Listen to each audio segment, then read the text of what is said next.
అద్భుతమైనటువంటి అనుసంధానమైనటువంటి మంత్రములు, వైదిక ఆగమ మంత్రములతో హవనము ఇలా జరపబడుతూ రామానుజాచార్యుల వారు భక్తి యోగానికి ప్రాధాన్యతనిస్తూ వేదాంత సూత్రములను సూత్రీకరించారు. దానికి శ్రీభాష్యం అని పేరు.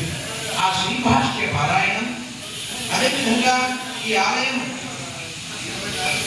దేశిక సంప్రదాయం ప్రకారంగా జరుపుతూ ఉన్నందువలన ఇక్కడ రహస్యత్రయసార పారాయణం, అదేవిధంగా ఏదైనా వేదాంత దేశకుల వారి యొక్క స్తోత్రములు వారి యొక్క స్తుతి చేసినటువంటి సన్నుతి చేసినటువంటి అన్ని స్తోత్ర పాఠముల యొక్క పారాయణము, విష్ణు సహస్రనామ, రామ సహస్రనామ, సీతా సహస్రనామాది అర్చనాదులు, రామ